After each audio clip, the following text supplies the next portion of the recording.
So this is Slow Food Live. My name is Giselle. Slow Food Live is a project of Slow Food USA. If you are new to slow food, I encourage you to go to slowfoodusa.org and learn all about who we are and what we do. Essentially, we advocate and work towards good, clean, and fair food for all. This session is the last of our fall series with Clarkson Potter and 10 Speed Press. It has been utterly delightful, and I feel like this is the perfect way to wrap it up. This partnership has brought us the authors of 7 different beautiful books. I will throw a link into the collection, the sort of Slow Food Live collection of books in our bookshop, as well as the book we're going to look at today. And we have Maneet and Jody with us, the authors of Chaat. I want to give a quick shout out to Maneet, who is joining us on the 6th anniversary of her restaurant, I believe. So congratulations to that. I was just saying to her, I wish I could be there. It looks gorgeous. So I'm going to go ahead and hand this over to you two. Thank you so much for being here. We're really happy to have you, and I'm really excited. Hi, Maneet. Thank you so much. Hi, Jody, and hi, everyone. So excited to be here. I know. I wish I was actually in front of everybody and we were talking about Chaat. But right over here, yeah. So excited about this book.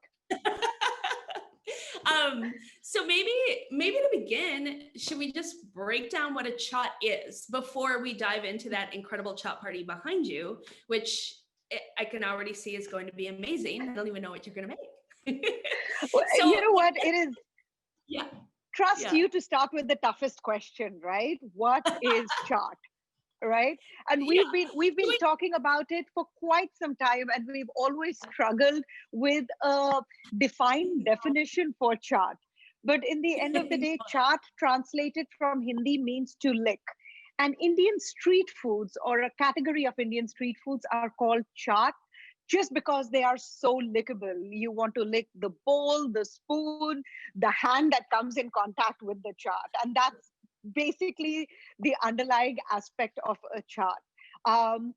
These are textural contrasts, they are flavor contrasts. There is, it's crunchy, it's fresh, it's tart, it's spicy. It's basically each and every flavor profile in your mouth, taste bud in your mouth has a party after they take a bite of the Chaat.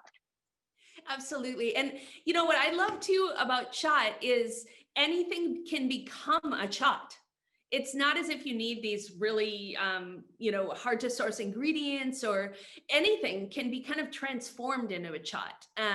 So can you walk us through that? Like, actually, maybe since you're based in Nashville, let's take a Nashvilleian kind of mainstay, and then how at like Chauhan Ale and Masala House would you make that into a Chaat or a Chaatable, your amazing Chaat restaurant? You know what? I mean, of course, if you're talking about Nashville, we will be talking about hot chicken. I mean, hot chicken it's a religion over here, right? So think about a hot chicken. When you get a hot chicken, you can either have it as an entree, or if you have it, cut in really small pieces, you can have it as an appetizer. Now, take those small pieces of hot chicken and go ahead and put some chutneys at the base, maybe a really fresh mint chutney. Put some garbanzo beans on it, put some cucumber, put some tomatoes, put some onions, put some, maybe some boiled peanuts or fried peanuts on top of it. And then when you mix it together, now we have a hot chicken Chaat, right? So basically, Chaat is something that you go ahead and add layers of flavors and ingredients and textures to make it into a full bite. Perfect. I love it. And so, in terms of the Chaat party, this is something that we were hoping to do on a book tour and have Chaat parties everywhere. Yes, exactly. Oh, that was such a good day. This was such a good day. Chaat parties, I think, like when you think about food, you think about getting together. It is, spending time with your friends and, your community and your family. So, Chaat parties are something we used to do. Like, I mean, we've known each other for over a decade right now, right? And we would do like, you would come over and we would do chaat parties and not Yeah. think about it twice, right? Right. The fun part about chaat parties is that you can customize these really delicious concoctions based on your taste. Like, it's so Yeah. individualized, right? Like when we go to India and we go to a street vendor, and you tell him that, okay, I want a garbanzo chaat or a chana chaat, and then while he's making it, you are that like, at least I am that like really irritating backseat driver who's like, I would put some more tamarind chutney, could you go ahead and put some more onions in it and maybe some more like chili in it, make it more spicy. So a chaat party basically lets you do that, for yourself. So I mean, now especially with the holidays coming, and I know that the holidays are going to be different this year, but instead of making a dish and saying that this is it, eat it, if you have all of these components out, you can just have your guests make their own charts. Exactly. And it's such a fun, incredible communal thing. And then as well, it's so fun for your kids. I've seen, I've watched your children grow up, and your son is 6 today. Happy birthday, Karma. But just to, it's Thank something that you. all Thank ages you. can enjoy too. Yeah. And I think that's really special as well. Yeah. It is amazing. I mean, we have a page in the book which lists, it gives a recommendation of the things that you should have on your chart table, right? Like, I have a chart table over there. Should I go Yeah. and show that? What do you say, Jody? Right? Yes. Okay. Oh my God. Absolutely. Ta-da-da, right over here. So I mean, you know what, with a chart, with everything that you need for a chart, a lot of these things are very, very seasonal, right? Like, I have some pomegranates over here, I have some sweet potatoes, so you can make your entire chart table based on what is seasonal, which is what charts are in India. Not only are they seasonal, but they're also very regional, which we can talk about later, right? And Jody, you and I had such an incredible time when we were traveling on these trains in India, where we were trying all of these, like trying to figure out what the different flavor profiles are that demarcate like north, south, east, west, right? And there was something familiar, but something so different. Exactly. And I do have to share that, I'm impressed with us. That first shot number that we came up with on that first trip 9 years ago, we wrote down everything, every shot. I don't think we wrote down everything, just the shot. No, just the And shot. at the end, we counted it up and we had tried 660 shot. And that was just in one region of India. And I think that is something too that is so incredible about Chaat. I've had people ask me like, how many Chaat are there? I'm like, million. There isn't a defined number of chart, because every day you can go ahead and create your own. Like, yes. I was, we were talking the other day, and I literally was craving a chart and I couldn't find anything. So I went into my pantry and there were like peanut stuffed pretzels. And I took that and I made a chart out of it. And it was actually delicious. I'm sure. I was like, this is great. Something from the menu. Something from the menu. I love it. But you know what?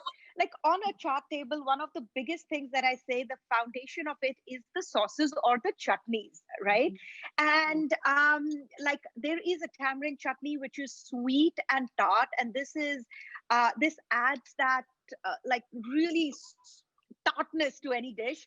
Now, the tamarind chutney, we do have a recipe in our book of the tamarind chutney. But the fun part about tamarind chutney is you can buy it online or at any of the stores. And this is one of, I am like, it works just as well, right? We also have the green chutney. Now, in our book, we've got a recipe for 2 different green chutneys. So again, very simple. It's herbaceous, it's fresh, works great. And then there is this yogurt sauce. Now, the yogurt sauce is so easy and fun. It is,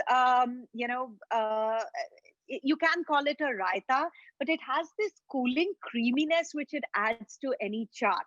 And then like you can do a mango chutney. You can, hey, I have put Indian hot and sour ketchup in my chaat. So again, put your own signature on it. So how about making a chaat, Jody? What do you think? I think you got to go for it. What are you We going should go to for it, right? make? You know what? Whatever is in front of me, right Yeah. over here, I have chana chor. Chana chor is something that you can get at Indian stores. These are actually chickpeas which have been roasted and flattened. Now, uh, if you're looking at a regular store, you can actually get roasted peanuts or even a trail mix to make the base of your chaat. Now, in this, I'm putting some boiled potatoes right over here. I have some tomatoes, or I don't know, Jody, now that you're in Ireland, if you're calling it tomatoes. Not yet. I never will. I have some garbanzos right over here. These are black garbanzo beans, but if you don't find black garbanzos, you can use regular garbanzo. I have some mango. I love mango in a chaat. If you can find raw mango, it's even better because it's got that tartness. There is some raw red onion I'm adding. Now with red onion, a lot of people don't like the really tart flavor to it. Skip it if you don't want it. Again, the amazing part about this recipe is you are making it for yourself. You're customizing it for yourself. Some sweet potatoes go in here. Going to put some carrots. Now, I love making charts for the kids because I can sneak so many vegetables and fruits in it. Okay, I have a pico de gallo with some cucumber in this. And that's it. So now I will add the sauces to it. So in goes, oh my God, I wish you guys could smell this. The smell is insane. This is the yogurt sauce. This is the tamarind chutney. Now, again, with chutneys, you can add a little bit if you want the salad, if you want to have a feeling of a salad with lesser dressing, or I love a lot of dressing on my salad. So I just go ahead and load it up. So this is it. And then you go and mix it. Oh, And Maneet, I think so that really, good. I think it speaks as well to a lot of people. I think, oh, you need all these ingredients I can't possibly source. And it's like, it's whatever is around you. And that is what is so much fun about it Exactly. too. You know, that flexibility. It's the flexibility and also, you know, the ownership that, hey, you can make this your own. Like, you know, you don't have to follow a set recipe. To me, I think the fun part about recipes is you try it once and then you go ahead and put your own signature on it and make it your own. So I put some more chutneys on it. I go ahead and put some pomegranate seeds, which is one of my favorite ingredients. This is save, which is chickpea flour, which has been made into a batter and then deep fried in the form of noodles. And then, of course, finish it with some cilantro. Amazing. Then we also have these here. golgappas, which are the semolina puffs. Usually you stuff it with some garbanzo beans and potatoes and tamarind and a mint cilantro water. But what I like to do is I crush it and put it on this. And then we'll put some fryums. And then while you're talking, Jody, I'll be eating this. I've done my tough. I've made my lunch for the day. Oh my God, that looks so good, Maneet. Oh, it's amazing. Wow. And those are fried lotus roots, right? No, those actually are fryums. These are tapioca wafers. Oh, So yeah. Nice. So now I'm going that. to take one for all of you out there. I know, I'm going to do, the selfless task of tasting it and telling you how it is. Yeah, tough job. That's great. I wish you were here. Oh, it's amazing. So good. So good. I love it. So I think, so you had the pani puri there, and I love what that kind of represents, because it's such, if you can talk about, you know, what it is, but ultimately too, I think it represents, as you travel through India, there are different names for it and different kind of variations of it, depending upon where you are in India. And I think that as well, there are some chaat that are really distinctive. Yes. Oh, so amazing. Oh my gosh. This is one of my favorites. And so It much, is you so have fun. to laugh when you eat it. And Amazing. this was one of the um, this was one of the golgappa, puchka, or pani puri aspect. Somebody's saying that they are having a tough time seeing the food. Ah. Oh, nice. So it's essentially a salad. So I mean, with these pani puri, it's called pani puri in some regions. It's called golgappa. Where I grew up in Eastern India, where we put this recipe, it is called puchka. And it is so fun because you have it in a bite and it's an explosion of flavors, and it's Yeah. actually fairly easy to make. Now the fun part about this is when we were growing up in India, my sister and I weren't allowed to eat it because it was very questionable where the water was coming from. So what we would do is we would like collect all our pocket money, and then when we were coming back from school, we would find one of the vendors and have a competition who gets to eat more. I'm like, I did 12, and she's like, I did 15, right? Inevitably come home with a stomach ache. Could never tell our parents why we had a stomach ache because For 10 years. we were just strictly forbidden to eat this. But those memories of childhood, of nostalgia, is incredible. Yeah, absolutely. And there are those universal chaats that I think, you find that bel puri. What are some other universal chaats that every region has its own spin? I think aloo, Aloo, it's yeah, like aloo chaat, which is a potato chaat, or a samosa chaat, right? Again, very that's very universal. But then they are also very regional chaats, right? Like idli chaat. Idli yes, chaat, I think both of us tried for the first time. I had never tried it, right? Which was yes. incredible. Yeah. But again, like you go to northern India, there are lotus roots. There is this amazing deep fried lotus root called the nadir moji, and you can make a chart out of that. Like, so there is such an incredible um like ingredients which you get throughout the country that you can just make charts out of. And the Yeah. fun part is, like, as you were talking, like, we have divided the country in terms of the menu into north, south, east, and west. And so this is the map of India, and then we start off with north. And in north, we've chosen a couple of cities and some of the dishes which are famous over there. Yeah. And I love when you get I like how every chat as well really represents the history of the region. So in northern India, you have a lot of the Mughali, influence. And as you go south, Chennai and Kerala, you find that influence. In Goa, you find the Portuguese influence, and there are so many unexpected ways you can really trace India's history through Chaat, and that's so incredible. It What are is some of your it is so No, what are I mean, some to add to that, I mean, like, you go to Eastern India, and then there is this entire, there's the Chinese influence, right? Or the Tibetan influence, where you've got this chicken noodles soup, the tupka, which is again in the book. And Yeah. the fun part about this entire book is that we are trying to give recipes which are very easy, just 4 or 5 ingredients, to Yeah. the people who are more adventurous, and they want recipes which are, more complex, like the biryani. Yeah, and as well though, biryani is something you think of as like a really complex dish, but as well, we had that on the streets of where we were in Agra, I think. Were Agra. we? Yeah, yeah, and it was just We were it's buying it. We were buying it by the kg. That's how yeah. they sell it. Yes, we were.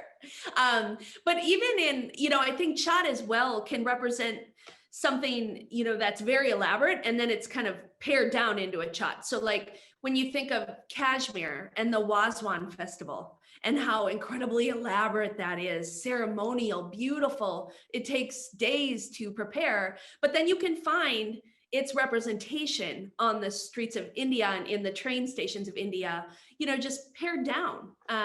So it's as if, the culture is always represented there. And it's accessible to everyone because chats are incredibly inexpensive. Incredibly inexpensive, and it's the equalizer. Yes. Yeah, absolutely. I think, we've talked so much about chaat vendors. So I'd love, for you to share some of this, stories that you have about the vendors that we've encountered as we traveled. Oh my God, there were so many interesting stories that we had. I think one of the most incredible stories was in Chandni Chowk, which is Old Delhi. And I mean, they are these really thin alleys which cars or can't go through. They are, either it's the rickshaws or bicycles or scooters which are going through. And in one corner we came across this young gentleman who was on a bicycle. He had on the back of the bicycle pot which had garbanzo beans in it, and he was selling that along with bread, and he was spicing it up and giving it to us.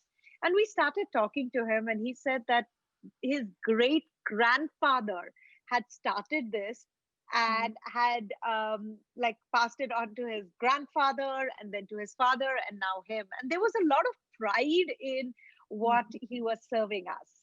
Absolutely. And in that same corner, it's something that is so humble. And then but this has been inherited, and this is a very special corner of Chandni Chowk, and it belongs to this family. And yeah, it's really incredible. And I think, just going back to the origin story of this book,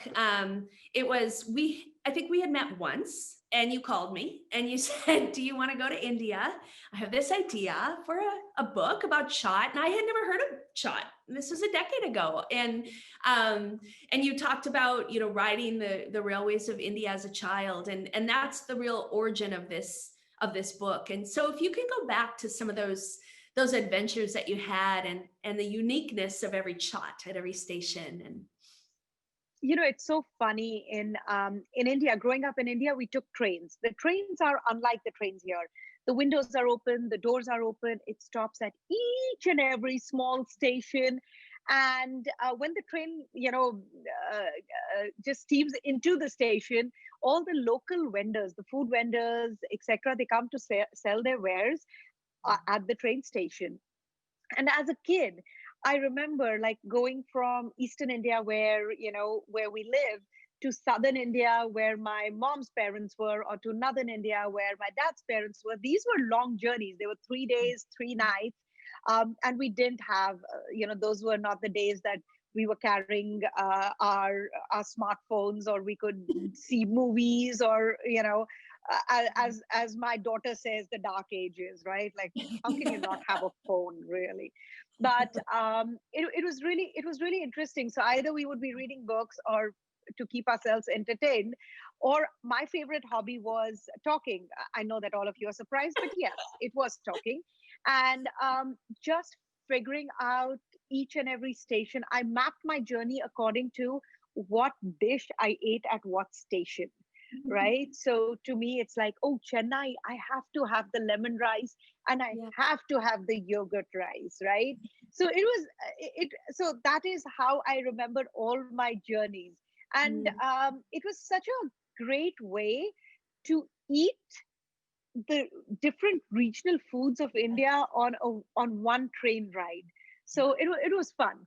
Yeah, absolutely. And the flurry of energy, once you stop and when the vendors are coming, it's so thrilling. And often they'll come onto the train and you just have a minute, you've got to get it. And you're worried they're not going to get off in time. And it's just loaded with so much energy. But I think as well, in traveling with you over the years, you've always known it. I've seen it through your eyes, but these train stations are so special.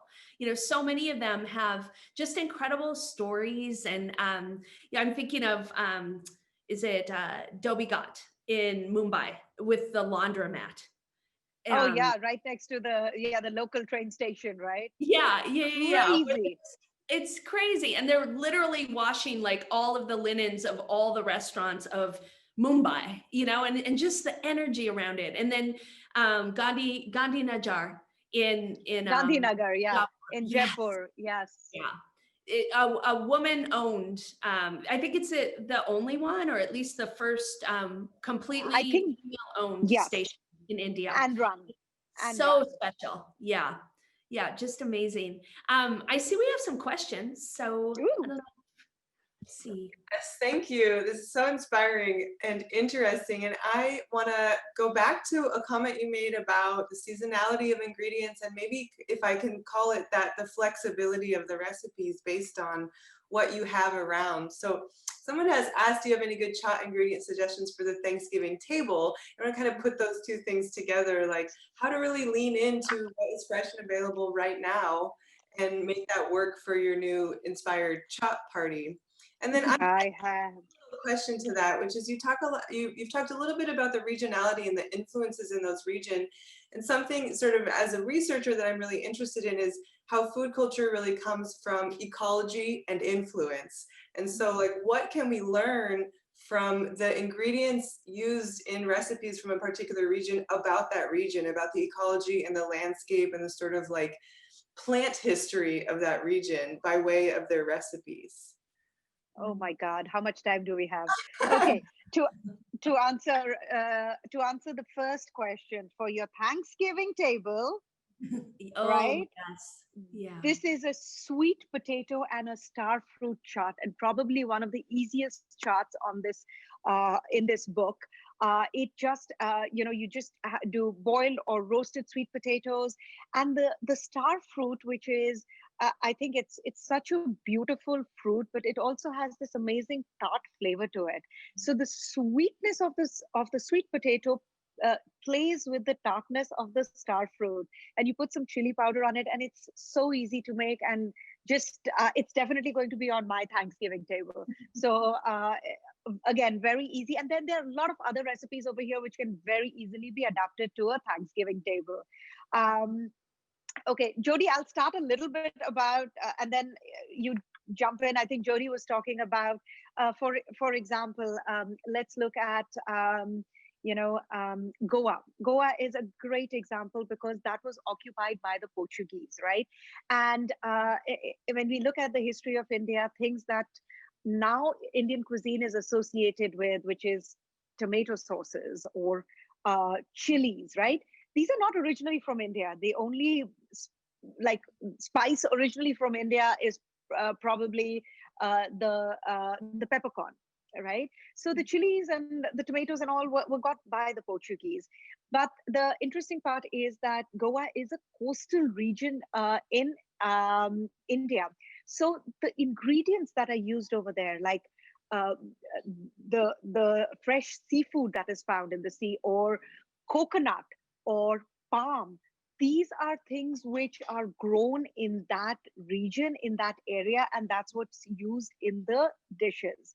So I mean, that's one of the examples, but we can just go into that is basically what demarcates. And in terms of seasonal, I remember growing up, red carrots were available only 1 week in the entire year, which was 1 week in December. And we used to look forward to it because we would buy as much as we could. And then mom would make gajar halwa, which is a carrot pudding, again in the book. And we would relish it for that 1 month, right? Like Yeah. she would make it, we would freeze it in small containers, and then in the night, take it, heat it, eat it.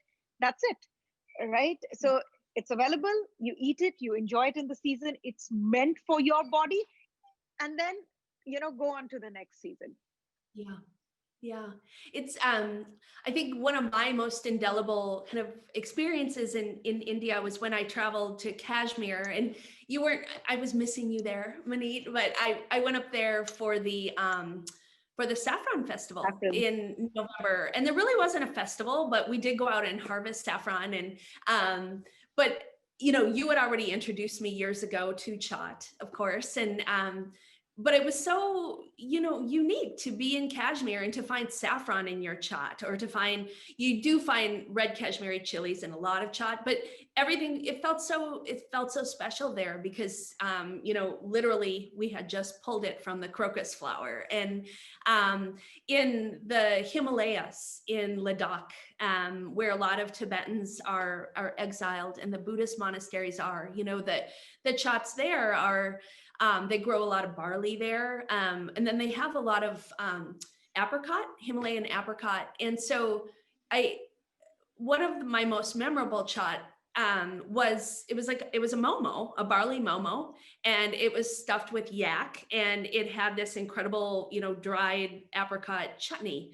But again, it was so representative of that region, and I had never experienced it before. And that's often what happens with chaat. It's just so unique to that state, and that's it. You're never going to see it anywhere else, and that's what makes it so special. And then it's also in our book, a lot of these recipes. But yeah, recipe like that is such an invitation to learn more about the food or the place where it comes from, or the people who kind of pioneered whatever recipe or food tradition it is. This has been kind of a thread in a lot of our conversations with authors in the last several weeks, where it's like, don't just take the recipe at face value. Try to just learn a little more. Like, why is there yak in there? Where did the barley come from? Why is there barley in these recipes? I think, and a nod to the very distinct regional traditions we have in our food, and how those are really held and preserved at home, I think is huge. And with I think, True. as you see in India, a lot of fast food restaurants are opening around the world. But, I think chaat is still capturing the ingredients of the region and the history of the region, and really keeping it alive. And as Maneet was saying, it's the great democratizer, because they are very inexpensive and brings people together. And that's where they're finding their history and the ingredients of the region. And yeah, absolutely. It's really special. So on that note, another question is, Maneet, you mentioned a couple, that the one that your sister and you used to get, but are there any chaat that was a childhood favorite or is very sort of sentimentally important to you? I think that food has this like transportive power, where there's certain things I eat that my mom gave me when I was a kid. It's like suddenly I'm in another world or another time. And Jody, was there any chaat you tried in India? You just mentioned one. It was really an impactful and surprising new flavor for you. Yeah. Maneet, do you want to take this? Oh. Sure. To me, I think chaats in general, like aloo chaat or samosa chaat or tikki chaat. The reason why it really made a place for us was the fact that, in a way, we were not allowed or encouraged to have street food when we were kids. So we would just go ahead and try all of these different dishes. I mean, in fact, we've even, like my husband and I, we've opened a restaurant which is called Chattable, which is right over here. So I think all charts, any charts that evokes nostalgia, like even this plate, like the smell wafting to me, my mouth is watering and it's reminding me of my childhood. And I have to say, of course, it's because I love this restaurant, but I'm not just doing a plug for no reason.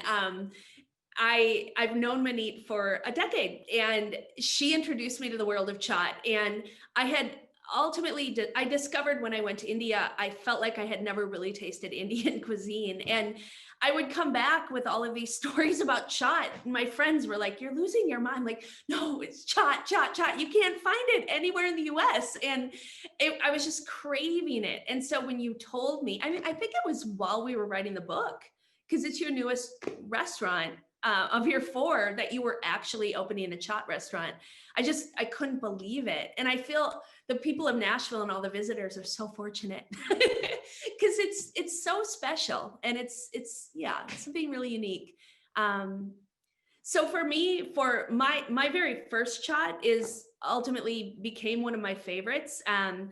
we were staying with Maneet's parents in New Delhi, and her mom made us this incredible breakfast, and I just had no idea what we would be doing for the rest of the day. So enjoy, and feeling kind of full, but we actually went to the Delhi Railway Museum um, to study the history of trains in India, which is an incredible and fascinating history. And I think ultimately trains are the great democratizer of India as well, in terms of just keeping people connected and being able to access the country in a really inexpensive way. And that was something that as well was kind of a revelation while we were at that museum. But then we walked outside and there was the Ram Ladoo vendor. And oh, I mean, just now thinking of it, my mouth waters, but they're these vibrant orange, or I'm sorry, vibrant yellow, light as air lentil fritters. They're just incredible. And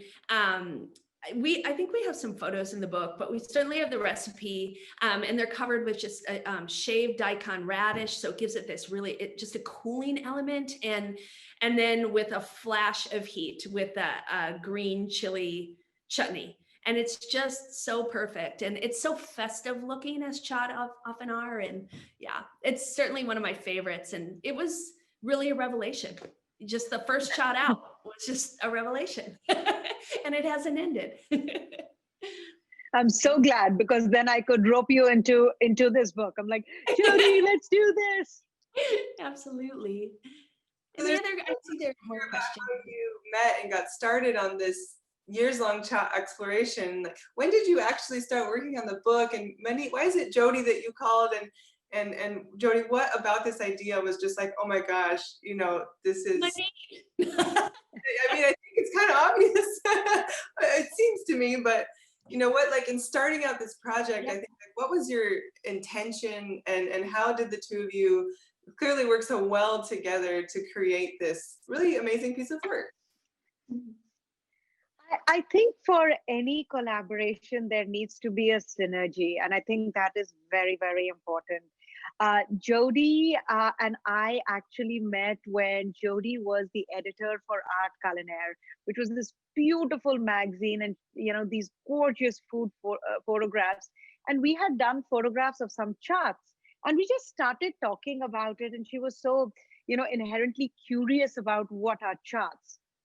So we decided, we were like, I had just had a baby, and I'm like, Jody, why don't you come next time you are in, town, like, come on over. And she came home, and we just sat and we started talking, and like, I think within a couple of hours, there was a plan hatched that we are going to go to India and figure out what these chaats are. And that's what we did with my daughter at 6 months in a baby brawn. Both of us, we flew to India.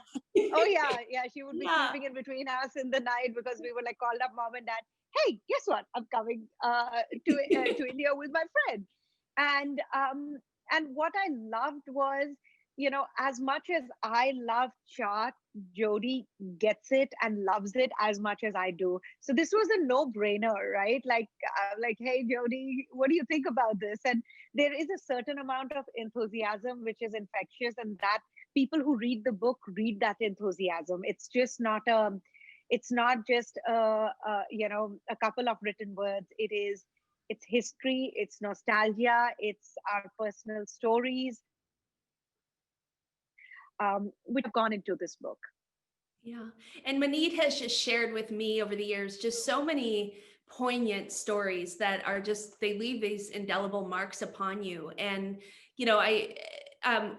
it's not as if we've been writing this book for that long. We had some, breaks along the way. It didn't take us but over all of those years, we've been friends, and she's just shared so many incredible things about her family and her family's history, and how, why she became a chef, and all of these stories are just so meaningful. And I'm so glad that we were able to capture them in this book, because I tell people, I've known you for so long, I've been sharing your story, but it's really one of inspiration and perseverance and passion and never stopping. Never stopping. That's what I always joke. I'm like, Jody and I are parents, and this is our baby, and it's out in the world, and we feel so like, you're like, oh, take care. So yeah, it's been a spectacular journey. And the fact Yeah. that we got to go to India and actually do the legwork and explore was, I think, amazing. Yeah, absolutely. So any other? That's so inspiring, and also I think that it enriches a cookbook, to put it very simply, to have the personal story behind it, whether it's the vendors that you met or yourself. I think that our experience of food is so colored and informed by the experience of everything around it. And I feel like there's this whole kind of new wave of cookbooks that is really focusing in on the people behind the food. There is no food without people. And Yeah. whether it's the producers or the makers or the cooks or the authors, I think it changes the whole experience around it. And so now anytime I see or encounter Chaat, like it's currently added to my long list of reasons I want to visit Nashville, I'll think of you. I think there's this connection here.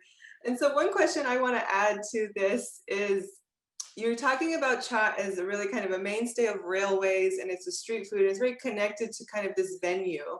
How do you preserve that energy, that feeling in a restaurant or at home? How do you kind of like color that food experience with that which you both have experienced in India? How do you kind of translate that to a restaurant in Nashville or to my kitchen in Oregon, per se?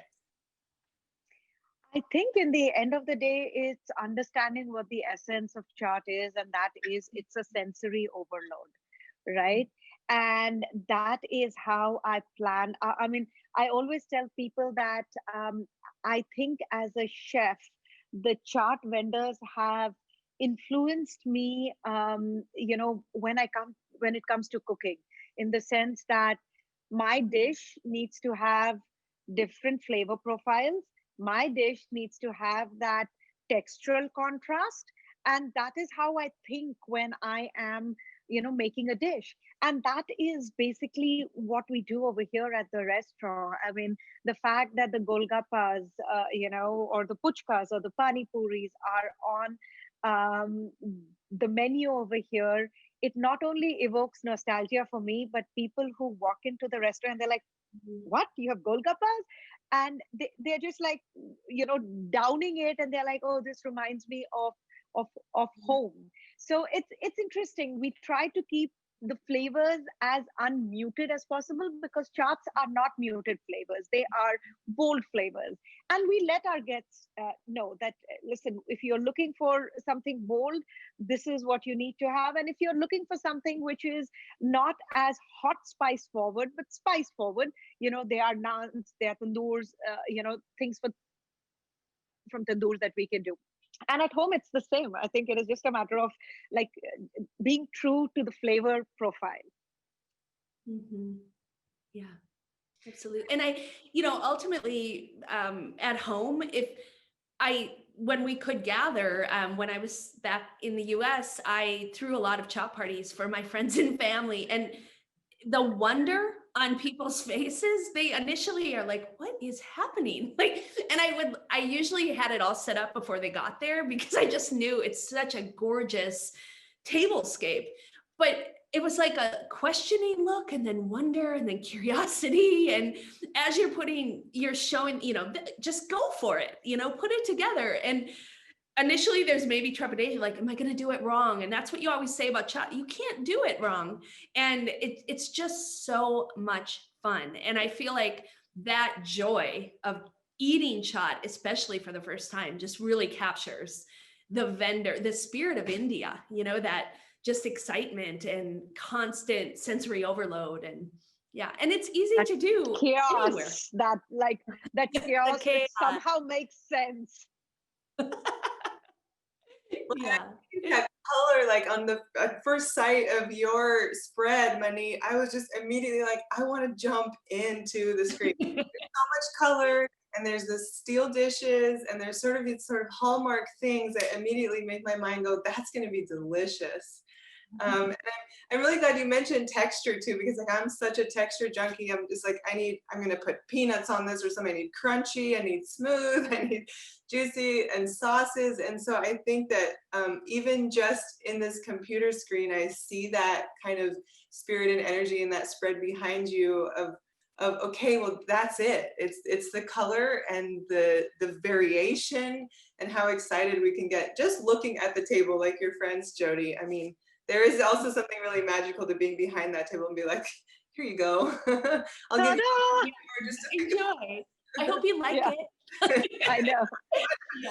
And it's so communal too. And I think that makes it so incredible. It's just everybody's chipping in and participating and giving their ideas for what goes best together on the table. And it's just, it's such a And social and period. the best part is like, like somebody makes it, they're like, oh my God, you've got to try it. No, mine is better. You've got to try it. It's like just that sharing is incredible. And then there is always that fun kind of competition which comes down. I make a better chart than you. So yeah, it's so fun. Yeah. I remember when we were putting that Chaat party together for the book, we were actually shooting at Chaatable, and our amazing editor, we have to give her a shout out, Raquel Pazel, is incredible. And our incredible photographer, Linda Zhao, we were all there together. And I remember as you were putting everything out on banana leaf, and we were talking amongst ourselves, and then we turned around and it was like, I think we all screamed. We were so excited. It was just like, what just happened? And it was just such an incredible moment of pure joy. Oh, it was And that's hilarious. We were doing it on the floor because that was the biggest flat surface that we had. And then I'm sitting under the camera, tripod was over me while I am doing something while Linda is taking photographs. It was so fun. Yeah, but that was a little more organized for shoots. It was when we were doing shoots, in Mumbai, street food shoots, trying to help Linda, with her chef. Yeah, that was fun and challenging, and we certainly became a spectacle. But yeah, why is that woman shooting that shot on the railway station floor? Because the picture is beautiful. But it was really fun to shoot there. It was controlled chaos, I would say, and a lot of grit in our teeth because we were riding those open air trains. Yeah. Oh, and yeah, what a trip. What a trip. I think one thing I love about the imagery of your book, and this kind of came up in our last session, is nowadays there's so much food imagery that's like so manicured and there's so much white space. And I always think nobody ate that. They just took a picture and it went away, and like all your imagery, I'm like, somebody ate that food. Like that was definitely prepared to be eaten. Oh yes. Yeah. And most of it was us. Trying like very, very selflessly, just trying all the food. But it's incredible. Like even if you think of the aloo chaat, this is actually the photograph of the aloo chaat that we got in Delhi. Mm-hmm. This was the vendor who was making it, and and then there is a photograph which is not in the book, but it is on Jody's camera of me stuffing my face with it. So that is basically what it was. Yeah. We captured a lot of our photos in India of the food, and that is what went into the book. And we were often ordering so many wonderful things. And so we would invite strangers. We do our, we shoot wherever we were, and we just invite strangers like, come eat with us. And it was just, it was a chat party with all our new friends. It was amazing. Totally. And these were the red carrots that I was talking about. Can you talk about what Gajar ka halwa is? It's just, it's one of my favorite desserts. It's a carrot pudding. That's all that there is. It's grated carrot, which is cooked with milk, and it's got nuts and ghee. It takes some time to make, but it is so delicious. And it's like, whoops, wrong page. I thought I was being so smooth. I'm like, and it's right over here. And it is usually served warm, because it's served during the winters, and it's got a lot of ghee in it, which helps warm your body. It's got a lot of dried nuts in it, which helps you warm your body. So I think that's what it is. It's Absolutely. Yeah. Absolutely. good. Or actually, what you can also do is you can replace in the recipe, you can replace the carrots with grated pumpkin, and you can make a pumpkin halwa. And I am not a big fan of the pumpkin pie, but you can make a pumpkin halwa in place Mm. of, a pumpkin pie. Mm, I love that idea. That's perfect. I am going to ask one quick question, which is, so chaat seems to me, especially looking at what's behind you, is like a leftovers dream. Like if all those things go into the fridge and then you have all these little pieces to do whatever you want with. It's just like You my just blew my mind. my fantasy for my refrigerator is everything behind you. And so what I'm wondering, because this is how I just put the leftovers together in multiple different variations, and this is like my week of eating. What are the things we should just kind of always have in the fridge? Like what chutneys or what are some simple chaat that we can have in the fridge and repurpose multiple times? I mean, first of all, you gave me such a great idea. I think Thanksgiving leftover, the next day, everybody's like, what do we do with the leftover? Just have a chaat party. Like, I mean, like, even if you go ahead and cut that overcooked turkey, and if you put the yogurt on it, you just saved it. You just saved it. What I would say is that tamarind chutney, a mint chutney, and a yogurt sauce. If you have these three things, along with probably chaat masala and maybe roasted cumin powder, you can turn anything into a chaat. I Do mean, you want those are the to things. oops, sorry. Chaat Yeah, go masala. ahead. I think Chaat chaat masala. masala is such a foundational element. Do you want to delve into what that is? So I think So that's chaat masala is a blend of spices with the predominant spice being dried raw mango powder called amchur, which gives it this really tart flavor to it. I mean, other spices which go in are ginger powder, are rock salt, which gives it that very that funky umami-ish flavor to it. So chaat masala, once that finds its way into your pantry, that's going to be a staple for the rest of your lives, because you can just finish a salad with it. You don't need a vinaigrette. You can finish your fries with it. You can dry rub your steaks with it. You can do anything with it. It's so good. it's so good. Yeah. So It's good. the first thing I ordered when I got to Ireland because I just felt uncomfortable not having it in the pantry. Just always, and Raquel, our editor, as well. I think that's how we first bonded with her. I think chaat masala came up maybe in the first 10 minutes. She's like, I always have to have it. We're like, exactly. Oh my God. Any other? I see some questions. Maybe. So Christina is asking about good restaurant locations in the US, but I'm just going to call out your 4 restaurants, and I'll follow up with all of you with an email with a recording to this. Chauhan anniversary is today, and I put the Chattable link in here as well, and I will follow up with an email and mention all those restaurants, and Thank you. ways to follow both Jody and Maneet, and order the book, of course. So Christina mentioned that she's had Chaat in West London and Berkeley. So I kind of am wondering, like, what do you hope to see in Indian restaurants? Would you like to see more chaat out in the US in restaurants? And how do you think we can sort of become a little more accustomed? I mean, I think you're doing it so that we know what it is and what to look for. But maybe what would you like to see in our food landscape in the United States?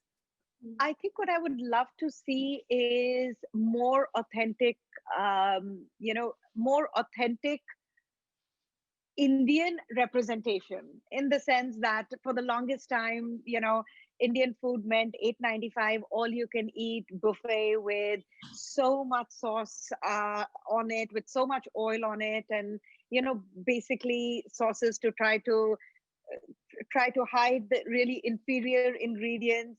And I remember when I came from India in '98 to go to the CIA, and I was so excited. I was the only Indian on campus for majority of my time over there, and I decided to take some of my friends to eat Indian food. And we go to this restaurant. Granted, this is upstate New York. I'm not expecting a really great place over there, but it was the buffet spread, and all of us are looking, and they're like, yeah, Maneet, that's good. And I'm like, no, this is not authentic Indian food. So I do think that I would love to see more regional Indian food in the spectrum. I mean, North Indian food like chicken tikka masala, which we all love, even I love, is, if you think about it, is not really Indian. It's from England, right? So I would love to see, people celebrating South Indian food, food from Pondicherry, which has French influence, from Goa, from Western India, from Eastern India, right? Like Bengali cuisine, um, cuisines from more the Himalayas and stuff. So I think that.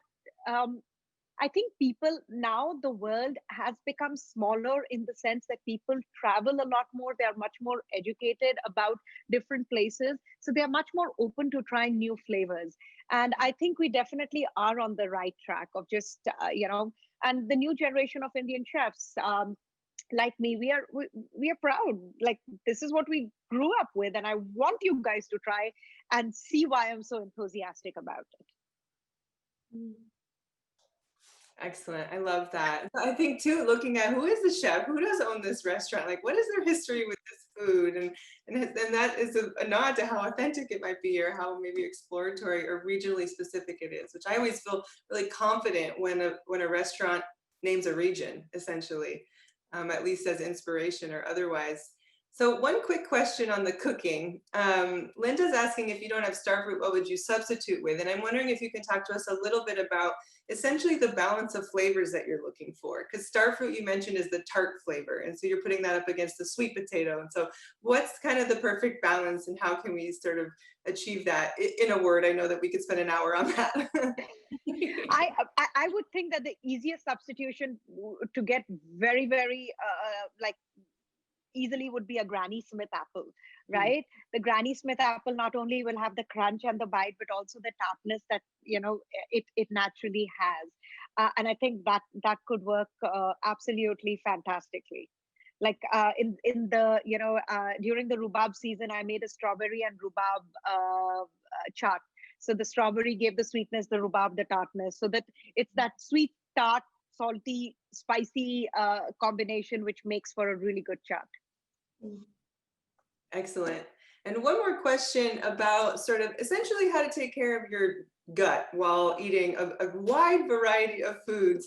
And I think that there are some things in there that are actually really strong gut helpers.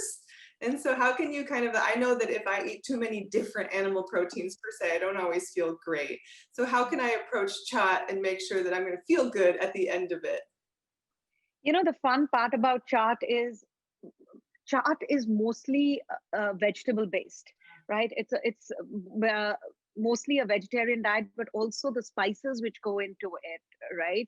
Like there is yogurt. Yogurt is probably one of the healthiest things for your gut. And in India, literally after each and every meal, we finish each and every meal with a bowl of yogurt and a little bit of sugar in it. That's how you finish it. But also a lot of these spices are very, very, and I'm not talking about heat. I'm talking about spices which are very good for your system, be it turmeric, which now is getting its, notoriety. But then there is also, like in the tamarind chutney, there's ginger. Ginger is probably another incredible thing for your digestion. Fennel seeds. Fennel seeds are amazing. Cumin seeds are amazing. So naturally, chaats actually are really, really healthy for you because you are keeping it seasonal, you're keeping it vegetarian, unless you want to add meats, and that's fine, but you're keeping it vegetarian, and the spices and the sauces that you're using naturally help you with digestion and your gut health. Excellent. One thing I learned as well in traveling, in working with Maneet and traveling through India, but I feel like we've lost something in terms of how food can help us nutritionally, and we've really lost that. And in India, it's just such an innate part of cooking. Everyone knows what turmeric will do. If you're feeling this way or that way, then you take this spice, so you do that. And Maneet has really opened that world up to me. It's her knowledge base is so vast, and it's just a part of who she is. It's not something trendy, or it's not something she's trying to learn. It's just what she grew up with. And yeah, it's something I hope can return to our base as well. Yeah. She's only saying that because anytime we would meet, like when she was in Nashville and she's like sniffling, I'm like, hold on, let me get you some turmeric, honey, and milk. And she's like, okay. So there is literally, oh, you have an upset stomach? Here, eat some fennel. And you're like, what? Exactly. I mean, it's as medicine. Incredible. Completely. It's medicine. Food is medicine. Yes, and I think that it's also the balance, putting those things together. They all kind of work together in our bodies to be like, all right, we're digesting and we're happy and we're healthy. So great. All the things you mentioned are really great to kind of be aware of, that those are really going to help you digest. And Bryn has asked about pantry staples be posted. I will throw a few into that follow-up email that have been mentioned, but I think I just want to recommend getting the book and that pantry list you have in there. I know that I'm going to, and just kind of have those things. I got sure from another recipe book that I have, and so I'm excited to pull that in again. So we'll have a link to buy that book in the follow-up email as well. Bryn's asked about if you can grow kaffir lime leaves in Pennsylvania. I don't know the answer to that. It's maybe a little cold. Yeah, for what as far as I know, it's used more in South Asian cooking, and that is I mean, those are much more tropical areas. But I'm sure where there is a will, there is a way. And I think too, like I live in a small town and it's cold here, but we have this amazing spice shop and there's a lot of dried things like kaffir lime leaves, for example. And maybe you can make a comment like, if I can't get it fresh, can I use the dried version, whether it's mint or kaffir or whatever, if it's just out of season? Is that sort of a good move? It is.